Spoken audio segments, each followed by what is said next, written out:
अंधेरे में क्या देख रहे हैं आप? भविष्य देख रहा हूं, अपना, तुम्हारा, हम सबका। तुम सोई नहीं अब तक? जब पति की नींद उड़ गई तो पत्नी कैसे सो सकती है? उमा, मुझे कल की चिंता है। और मुझे आपकी। उमा, हमारा परिवार बहुत बड़ा है। सबकी इच्छाएं पूरी करते करते मैं थक जाता हूं, डर भी जाता हूं। तनख्वाह खत्म हो जाती है लेकिन इच्छाएं खत्म नहीं होती। मैंने कभी कुछ मांगा है आपसे? वो तो खुद मुझसे वादा किया था आपने कि आप मुझे सोने का हार दिलवाओगे। वो वादा शायद मैं अभी पूरा ना कर पाऊं, इसी बात का डर है। मैं आपसे शिकायत नहीं करूंगी। उमा, इसी बात की तो शिकायत है कि तुम कभी शिकायत करती ही नहीं हो। आप इतने चुप क्यों हैं? जरूर कोई बात है जो आप इतने बेचैन दिख रहे हैं। दफ्तर में तो कुछ। उमा, दरअसल आजकल मैं एक नई नौकरी की तलाश में हूँ। क्या मतलब? तुम तो जानती हो कि मैं एक अस्थायी कर्मचारी हूँ। दफ्तर वाले कभी भी कह सकते हैं कि कल से तुम नौकरी पर मत आना। सच कहिए, क्या हुआ है? क्या आपको नौकरी से निकाल?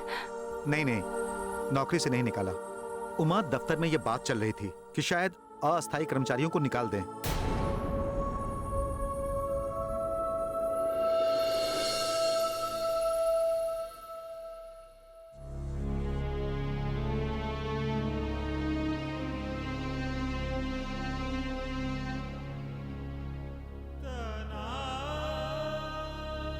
कैसे निश्चिंत होकर सब लोग सो रहे हैं, सारा बोझ मेरे कंधों पर डाल के।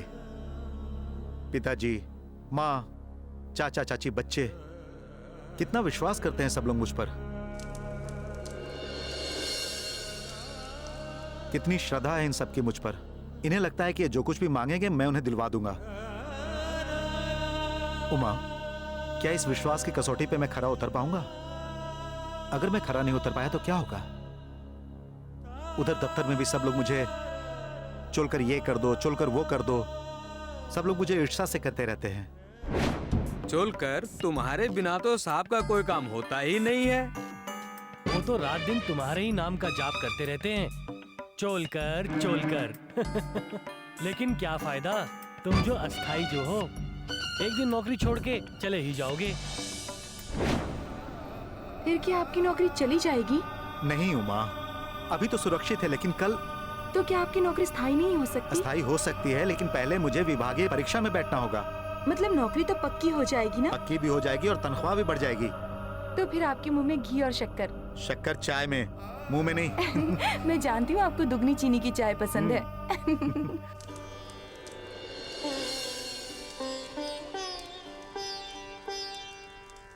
बाबा, आप भावुक हुए हैं साईनाथ? क्यों? मेरे पास भी दिल है महासापति, जो आपसी प्रेम देखकर पिघलता है, वो भी भावनाओं के अधीन होता है। लोगों का दुख देखकर वो भी बेचैन होता है। इकट्ठा परिवार देखकर मैं खुश होता हूं महासापति, क्योंकि इकट्ठा परिवार मालिक की बनाई हुई इस दुनिया की एक छोटी सी प्रतिमा है, और जो अपने परिवार के लिए जीता है उसके लिए अपने आप मेरे दिल में जगह बन जाती है। संत कह गए हैं तात्या कि इस दुनिया में ऐसा कोई ढूंढने से भी नहीं मिलेगा जो सर्व सुखी है, फिर भी जो सारे दुखों का, सारी कठिनाइयों का सामना करते हुए अपने परिवार को सुखी रखने की कोशिश करता है, वो अनजाने में ही दिल में घर बना लेता है। ऐसा इंसान आदरणीय होता है महासापति, क्योंकि वो अपने हर किसी की इच्छा पूरी करने के लिए अपनी हर ख्वाहिश की कुर्बानी दे देता है। वो पूरी तरह अपने आप को, अपने परिवार को समर्पित कर देता है और समर्पित जीवन जीता है।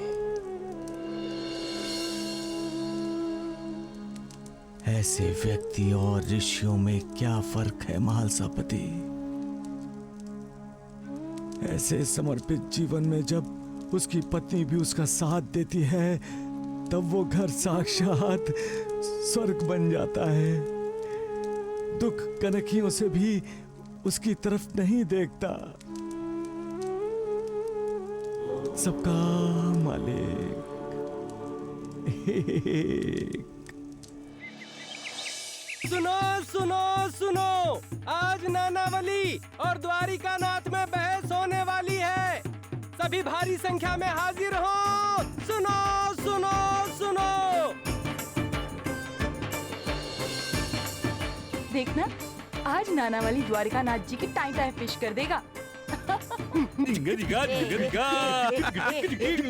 अरे सुनो सुनो सुनो, आज महापंडित नानावली जी मंदबुद्धि द्वारिका नाथ के साथ शास्त्रार्थ करने वाले हैं।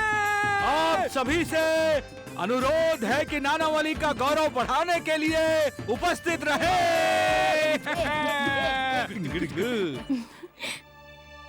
चलिए जल्दी कीजिए। ओहो, क्या हुआ? गहने तो अपनी जगह पर है ना? अब तक गहने ही घूम रहे हैं आपके दिमाग में। सब कुछ तुम्हारी वजह से सुशीला, सब तुम्हारी वजह से। हे भगवान, अरे किसने कहा था तुम्हें पड़ोसन का धर्म निभाने के लिए? कभी कभी इंसान धर्म संकट में पड़ जाता है। धर्म निभाए तो संकट, धर्म ना निभाए तो भी संकट, लेकिन धर्म तो निभाना ही पड़ता है श्यामा।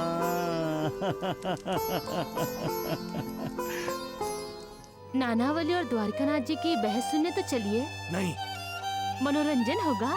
तुम कर लो अपना मनोरंजन, मैं यहाँ गहनों की रक्षा करने के लिए बैठा हूँ। अरे मुसीबत को दरवाजा खोलकर कैसे अंदर लिया जाता है, ये कोई तुमसे सीखे। इंसान चिंता की वजह से मन की शांति खो देता है, और जो मन की शांति खो देता है वो क्रोध को निमंत्रण देता है। लेकिन बाबा, हम लोग निश्चिंत कैसे रह सकते हैं? निश्चिंत तब हो सकते हो तात्या जब तुम्हारा विश्वास बुलंद हो। विश्वास किस पर बाबा? अपने आप पर तात्या। जिसका अपने आप पर विश्वास नहीं वो मालिक पर विश्वास कैसे करेगा, और जिसका मालिक पर विश्वास नहीं वो निश्चिंत कैसे होगा? विश्वास ही तो हमारे जीवन का आधार है तात्या। विश्वास पे ही तो दुनिया चलती है। जब इंसान को विश्वास हो जाता है कि वो ये काम कर सकता है तभी वो कार्य करता है, उसके लिए कुछ मुश्किल नहीं है। जब ये एहसास उसे हो जाता है वो चिंता से मुक्त हो जाता है। लेकिन जब अपने आप को मजबूर समझता है तब वो चिंता से ग्रस्त हो जाता है। परेशान और चिंता से मुक्त होने के लिए मालिक का स्मरण करना चाहिए, मालिक को याद करना चाहिए, उसकी भक्ति में दिल लगा देना चाहिए। जब हम मालिक के हो जाते हैं तब हमारी चिंता भी मालिक की चिंता हो जाती है। सबका मालिक एक। उमा, जी मेरी चाय। ला रही हूँ। बहू, जरा मेरे लिए भी लाना थोड़ी। ला रही हूँ माँ जी।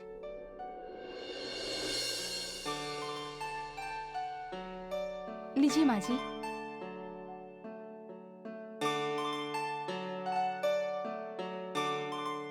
कितनी चाय पीते हैं आप? उमा, चाय में शक्कर कितनी कम है। चाय तो पहले से ही मीठी है। थोड़ी और मीठी कर दो। ज्यादा चाय पी पी के ना आप कुछ ज्यादा ही मीठा बोलने लगे हैं।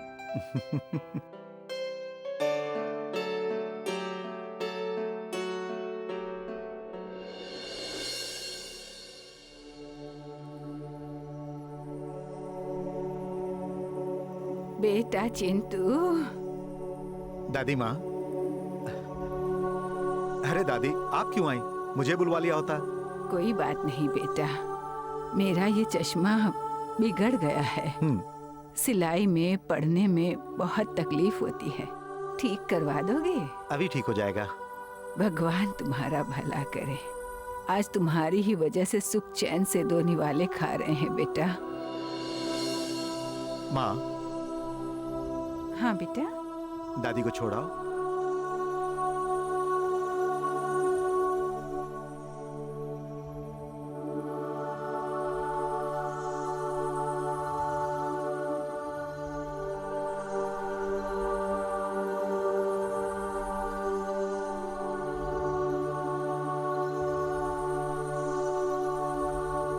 अरे चिंटू, जरा अंदर आ तो।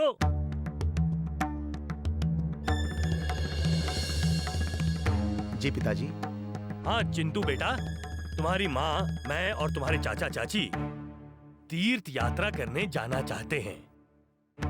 रेल टिकट वगैरह की पूछताछ करते हुए आना, और जब हम तुम्हें बताएं तब टिकटों का इंतजाम करना। जी पिताजी। पैसा तो है ना तुम्हारे पास?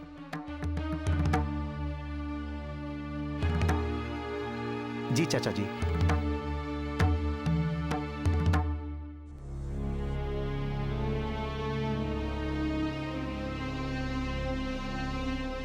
ये लीजिए आपकी ज्यादा शक्कर वाली चाय। उमा, तुम्हारे पास कितने और पैसे बचे हैं? क्यों? वो दादी का चश्मा टूट गया और पिताजी चाचा जी को तीर्थ यात्रा पर भेजना है। पिताजी पिताजी पिताजी पिताजी, हमारी पाठशाला की फीस देनी है। मालूम है, तुम जाओ।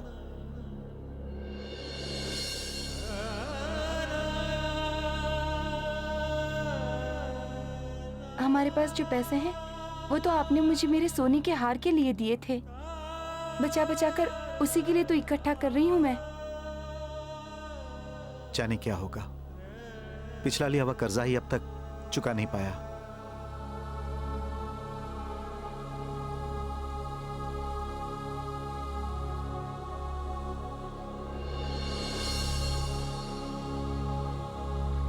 आहो, आपकी चाय।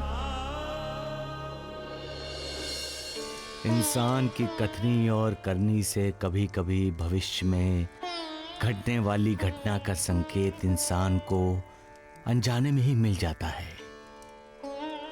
वो खुद भी नहीं जानता कि उसे आगे क्या क्या भुगतना पड़ेगा, परंतु नियति उसके द्वारा ही उसे संकेत देती है कि ये होने वाला है।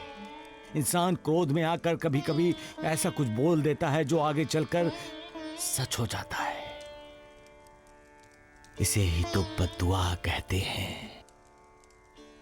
बुजुर्ग हमेशा कहते हैं कि खाने का अपमान मत करो, जितना परोसा है उसे खा लो। उसके पीछे की भावना यही है। कोई चाय छोड़कर जल्दबाजी में दफ्तर जाने के लिए निकला है, भविष्य में ऐसा ना हो कि उसे चाय ही छोड़नी पड़े।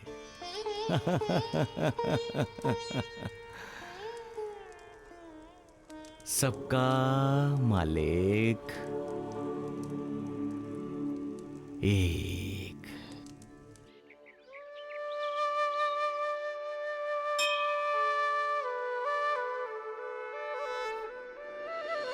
दास गणों जी प्रणाम।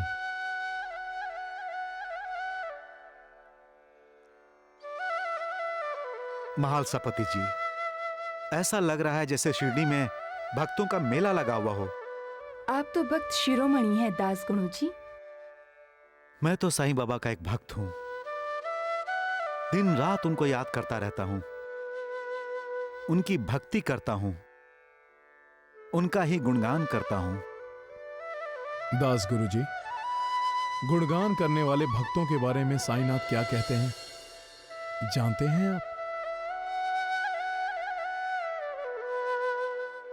जो श्रद्धा और भक्ति से मेरा नाम स्मरण करता है, जो मेरे चरित्र और कार्य का गायन करता है, जो मेरी कथाओं का श्रवण करता है, जो मेरी लीलाओं का कीर्तन करता है, उन्हें सुख, संतोष, समाधान की प्राप्ति होती है। सिर्फ साईं साईं नाम उच्चारण से ही उसके सारे पाप ताप नष्ट हो जाएंगे। ऐसे लोगों का मैं उद्धार करता हूं। इसका मतलब केवल आप ही का उद्धार होगा दासगणु जी, हमारा उद्धार नहीं होगा। कैसे होगा उद्धार गुरुजी?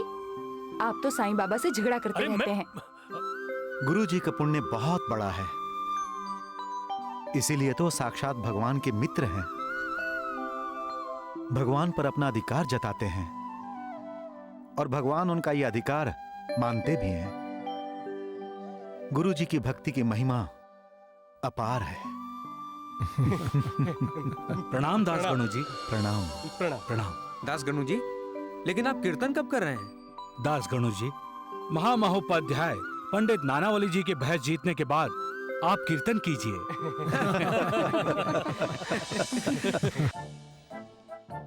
महापंडित नानावली और महाज्ञानी द्वारिकानाथ जी की बहस सुनने के लिए हाजिर रहो। द्वारिकानाथ जी चलिए, चलिए वैद्य जी। अरे नालायक गधे, तुम्हें बहुत हंसी आ रही है ढोंडिया, हैं? आपको भी हंसी आएगी वैद्य जी। महाज्ञानी द्वारिकानाथ जी और महापंडित नानावली की बहस होने वाली है। राम राम राम, नालायक गधे, तू तो बहुत मजे ले रहा है, हैं? वैद्य जी आप भी मजे लीजिए, इस जाड़िए द्वारिकानाथ जी ने बहुत मजे लिए हैं। अरे वैद्य जी छोड़िए इस मूर्ख को, पहले मुझे बचाइए, मुझे कहीं छिपाइए वैद्य जी। हैं? आपको छुपा दूं? क्यों? अरे वो बंदर नानावली आएगा, मुझे जबरदस्ती यहाँ से ले जाएगा और सारे शिरडी के सामने मेरी बेइज्जती करेगा। आपकी क्या बेइज्जती होगी द्वारिकानाथ जी? अरे शिरडी में कोई आपकी इज्जत नहीं करता है। हाँ। अरे नालायक, जैसे तुम्हारी बहुत इज्जत है, हाँ? ये ले मूर्ख कहीं के, सत्यानाश हो जाए तेरा। अरे वैद्य नानावली क्यों मंदबुद्धि? अब भगवान भी तुम्हारी मदद नहीं करेगा, समझा? हमारी बहस है ना, चलो हम तुम्हें लेने आए हैं। क्योंकि हम जानते हैं कि तुम आओगे नहीं। मुझे कहीं नहीं जाना। अरे मुझे किसी से बहस करनी ही नहीं। अब तुम्हारी मर्जी नहीं चलेगी। सोच लो, खुद चलते हो या तुम्हें चार कंधों पे उठा के ले चलूं? राम राम राम द्वारिकानाथ जी। राम राम राम नहीं वैद्य जी, राम नाम बोलिए, राम नाम। ये दोनों तो मेरा राम नाम सत्य करके ही रहेंगे। जब परीक्षा का समय होता है तब झूठ के कदम टगमगाते हैं। सच का सामना करने के लिए झूठ हमेशा डरता है। जुगनू रात के अंधेरे में चाहे कितनी भी धूम मचा ले, सूर्योदय होते ही सूर्य प्रकाश के डर से गायब हो जाता है।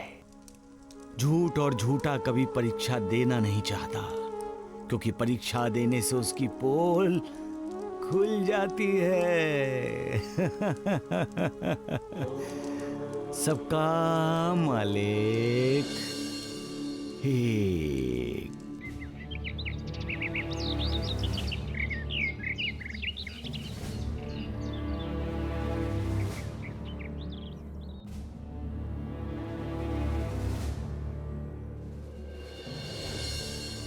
सुशीला, हाँ मुझे एक बात समझ नहीं आ रही है। बहस शुरू होने का वक्त हो गया है, लेकिन बहस करने वाले अभी तक नजर नहीं आ रहे हैं।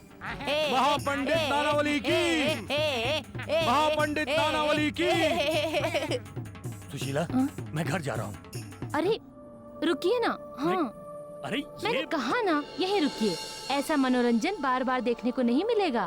भाभी ठीक कह रही हैं गुरुजी, आप सब कुछ भूलकर यहाँ पर खड़े रहिए और द्वारकानाथ जी और नानावली के बहस का आनंद लीजिए। द्वारिकानाथ और नानावली की जोड़ी अही और नकुल की जोड़ी है। महापंडित नानावली की जय। मुझे ऐसा लग रहा है जैसे मुझे फांसी के लिए ले जाया जा रहा है। राम राम, आप भागिए द्वारिकानाथ जी, आप भागिए, भागिए। महापंडित नानावली की। द्वारिकानाथ जी भाग रहे, पकड़ो पकड़ो।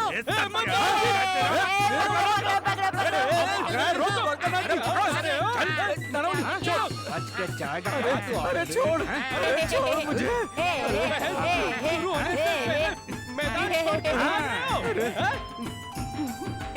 चलो चलो चलो। क्या जरूरत थी बोलने की? गधे कहीं के बहुत पर निकल आए हैं तेरे नमक हराम हैं? बेट जी, मैं आपसे नमक हरामी के बारे में सोच भी नहीं सकता। सोच भी नहीं सकता? अब लगता है तुम्हारे पर काटने होंगे। नालायक कहीं के। चल आगे। चलो चलो चलो।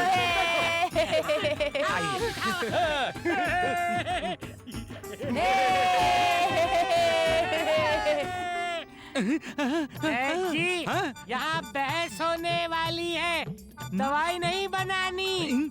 जो संकेत कर कर कह रहे हो मैं हूँ ना। अरे फिर से तूने अपना मुंह खोला गधे, नालायक, सत्यानाश हो जाए तेरा। अरे कब सुधरेगा तू बेशरम? आप सुधरोगे। शांति बनाए रखिए, शांति बनाए रखिए। बहस शुरू होने वाली है।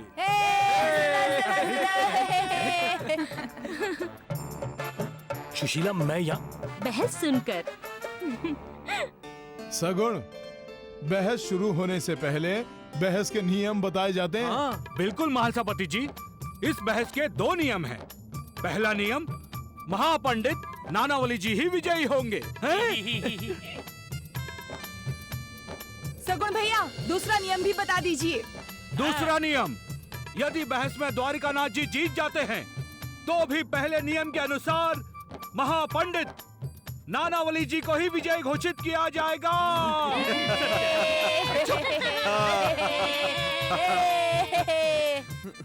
सगुण, जो विजयी होगा उसका जुलूस निकाला जाना चाहिए। नहीं, हारे हुए उम्मीदवार का जुलूस निकाला जाएगा, और वो भी गधे पर बिठाकर। चल इधर, चुप कर। शांति बनाए रखिए, शांति बनाए रखिए। बेचारे द्वारकानाथ जी। काहे के बेचारे? पूरी शिरडी के मन में जरा भी आदर सम्मान नहीं है उनके लिए। हमेशा साईं बाबा का अनादर जो करते हैं। बहस शुरू हो रही है और प्रश्न नानावली करेंगे। अच्छा, ये बताओ मंदबुद्धि कि धन और ध्यान का क्या अर्थ है? बोलो बोलो। नानावली के प्रश्न का उत्तर दीजिए द्वारिकानाथ जी। हाँ, उत्तर दीजिए। हाँ, बोलिए बोलिए।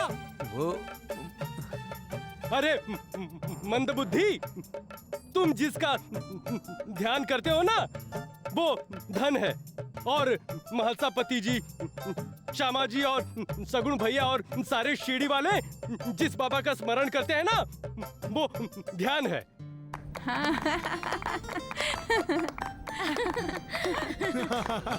अब ये बताओ कि द्रव और उपद्रव किसे कहा जाता है? ये क्या प्रश्न पूछा है नानावली ने? वाह! जवाब दीजिए। अरे ये क्या जवाब देगा? हैं? अरे ये तो ढोंगी और पाखंडी है। मैं ही जवाब देता हूँ। सुनिए, आप जो कुटिल चालें चलकर बाबा को परेशान करते हैं ना, उसे उपद्रव कहा जाता है। और द्रव? दूसरों का दुख, पीड़ा और करुणा देखकर जब बाबा की आंखों में आंसू आ जाते हैं ना, तो उसे द्रव्य कहा जाता है। वाह वाह, क्या बात है। क्या? द्वारिकानाथ, शिक्षा और भिक्षा क्या है? बताओ। अरे बोलो। जवाब दीजिए द्वारिकानाथ जी। मैं बताऊं? अरे मंदबुद्धि, जब तुम भिक्षा मांगने गए थे ना, तो वो तुम्हारे लिए सजा थी। लेकिन जब बाबा भिक्षा मांगने जाते हैं ना, तो वो शिक्षा होती है कि इंसान को विनम्र होना चाहिए। लेकिन तुम्हारा और विनम्रता का तो दूर दूर तक कोई संबंध ही नहीं है, मंदबुद्धि।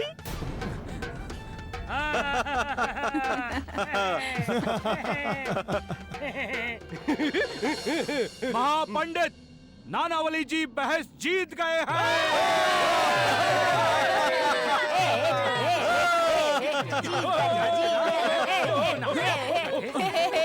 चलिए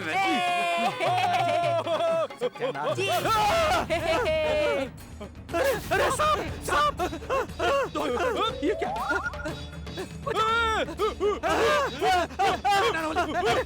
अरे हटाई से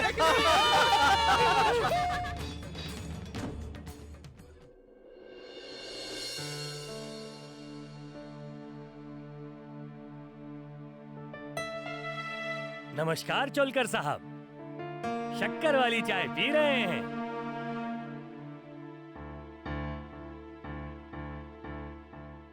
जी कहिए।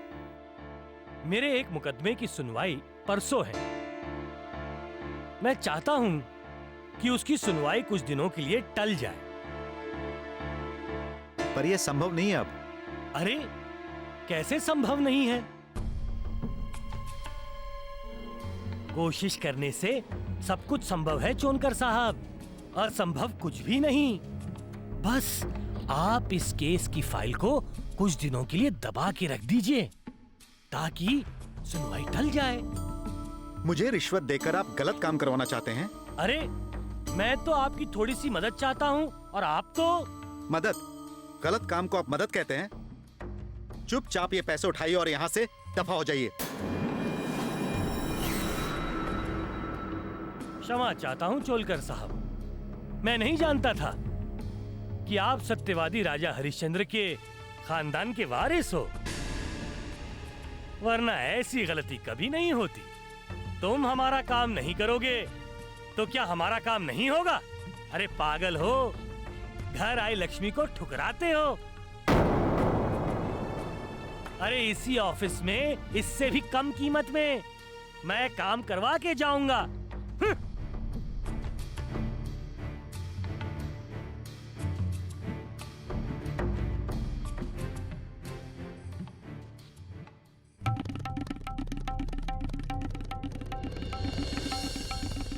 चोलकर, जरा मेरी केबिन में आना।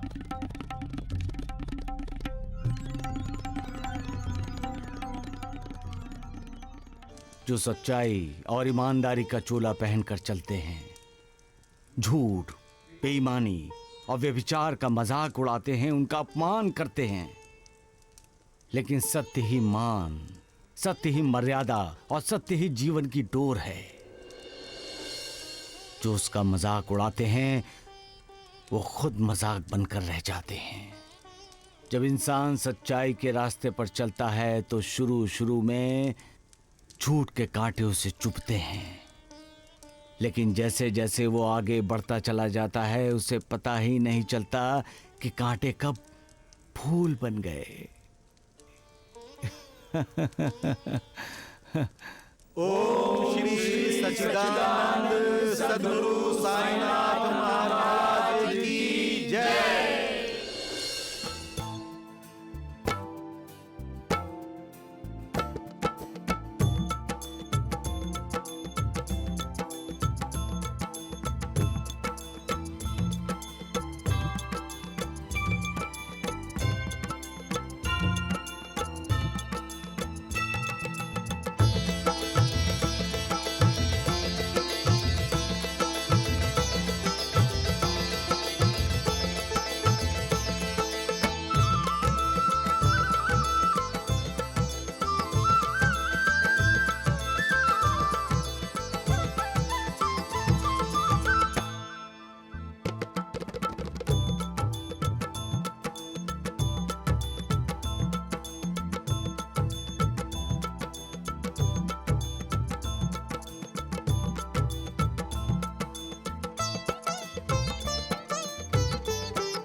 रघुनाथ, दक्षिणा दो मेरी।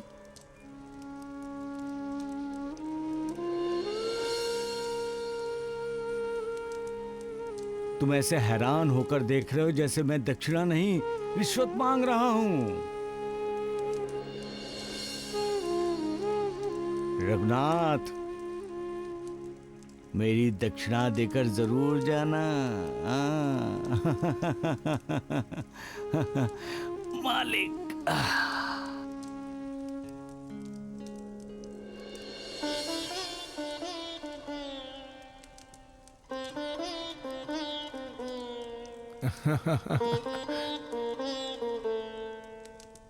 रघुनाथ के आज भाग्य खुल गए गुरुजी। सच में इसके तो भाग्य ही खुल गए।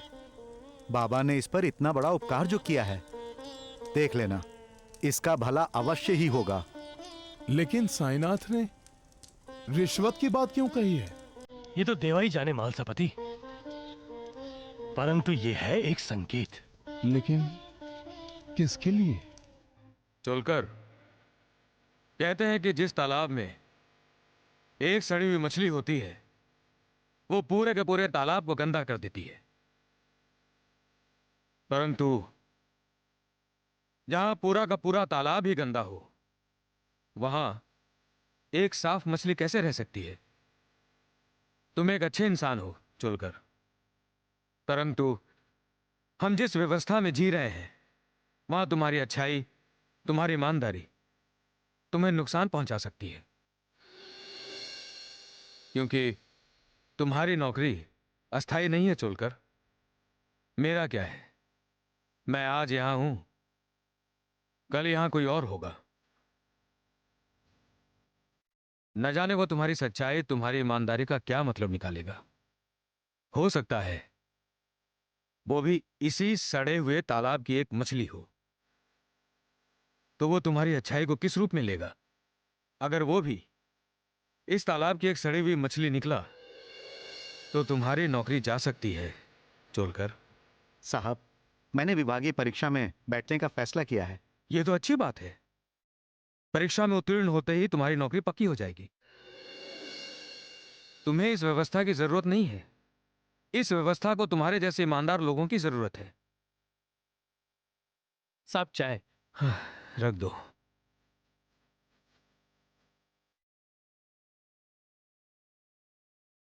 लो चाय पियो। अरे भाई, इनके चाय में शक्कर डाली है ना? डाली है साहब। तुम्हें पता है ना शक्कर बहुत पीते हैं ये चाय में। सत्यानाश हो जाए उस बंदर नानावली का। सत्य वचन द्वारिकानाथ जी, सत्य वचन। सबके सामने उसने मेरी बेइज्जती की, और आपका ये निकम्मा चेला कहता है मेरी कोई इज्जत ही नहीं। अरे राम राम राम, शांत हो जाइए द्वारिकानाथ जी, शांत हो जाइए। अरे कैसे शांत हो जाऊं? मेरे अंदर जो अपमान की आग जल रही है उसी आग में जले जा रहा हूं मैं वैद जी। द्वारिकानाथ जी, पानी लेकर आऊं? आग बुझाने के लिए? देखा वैद जी, देखा कैसे जख्मों पे नमक छिड़क रहा है आपका ये चेला। अरे मैं तो पीने के पानी की बोल रहा हूँ। वैद जी, मुझे तो पूरा यकीन है कि आपका ये चेला सगुन और नानावली से मिला हुआ है। हाँ। राम राम राम। ढोंडिया, क्या ये सच है? आपकी शपथ वैद जी, ये झूठ है। अरे क्यों झूठी शपथ खा के भोले भाले वैद जी की जान पर आफत लाना चाहते हो? अरे इसलिए द्वारिकानाथ जी, ताकि मेरे मरने के बाद ये ढोंडू, अरे माफ करना, ये ढोंडू बाबा सारे शिरडी के वैद्यराज ढोंडू बाबा जो बन जाएंगे हैं? वैद जी, मरे आपके दुश्मन। देखा वैद जी, देखा आपने मेरी तरफ इशारा करके बोल रहा है, मुझे दुश्मन मानकर मारना चाहता है। मैं चला रहा था। कब जा रहे हैं? अरे क्या कहा तुमने? वैद जी, द्वारिकानाथ जी जा रहे हैं तो इन्हें रोकिए मत, जाने दीजिए। क्यों? तुम्हें कोई इतराज है? क्या ये तुम्हारे घर में रह रहे हैं? लेकिन वैद जी, नालायक कहीं के, पचर पचर पचर। तुम भी तो किसी का इलाज करते हो ना? हाँ? तो मुझे एक बात बताओ, ये द्वारिका नाथ जी के दिल में जो आग जल रही है वो कैसे बुझेगी? नहीं नहीं, बताओ बताओ ना। हैं? जिसने इनका अपमान किया है उसके माफी मांगने पर। माफी मांग लेंगे ना?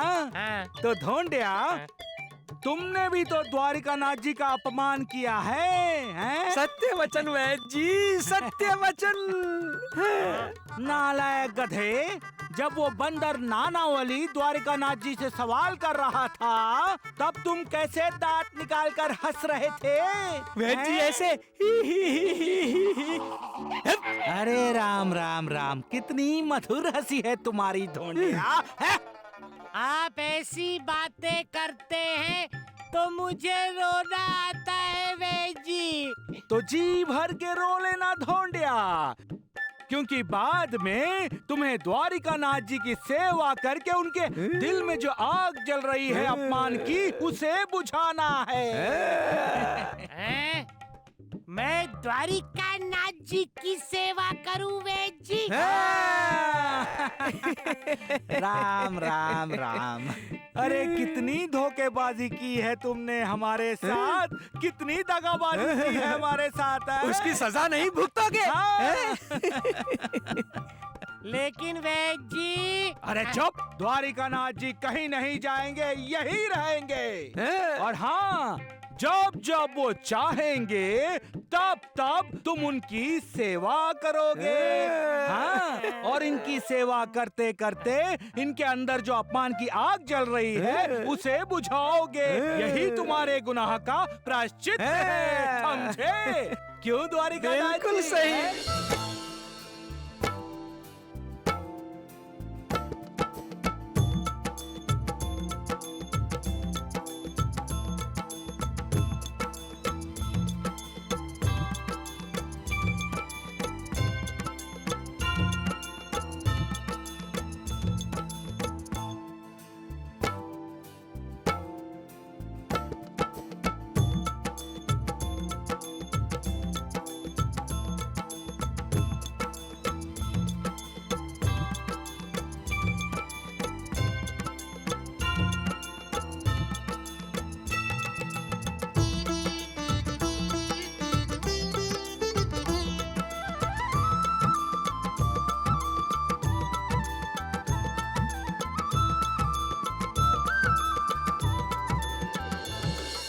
अरे तात्या, प्रणाम बाबा।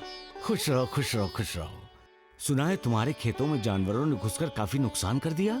नहीं बाबा, इतना नुकसान तो हर साल तीतर और बटेरी कर जाते हैं। और वैसे भी आपकी कृपा से हर साल की तरह इस साल भी हमारी खेती बहुत अच्छी हुई है। और आप एक बात बताइए, आपके होते हुए हमारा कभी नुकसान हो सकता है? आपके रहते हुए शिरडी हमेशा सुखी, शांत और भयमुक्त रहती है।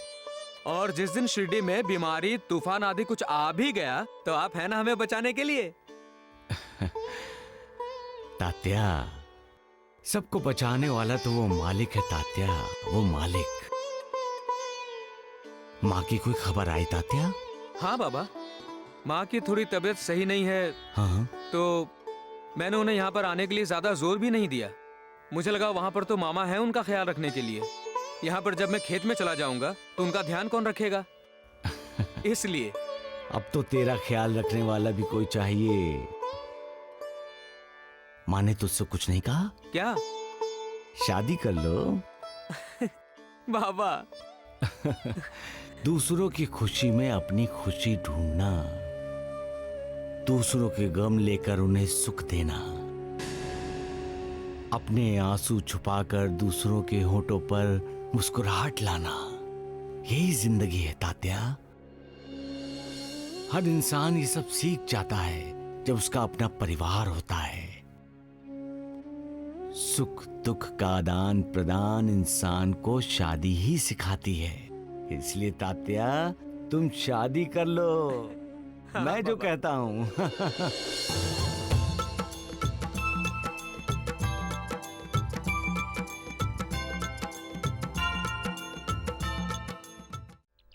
सबका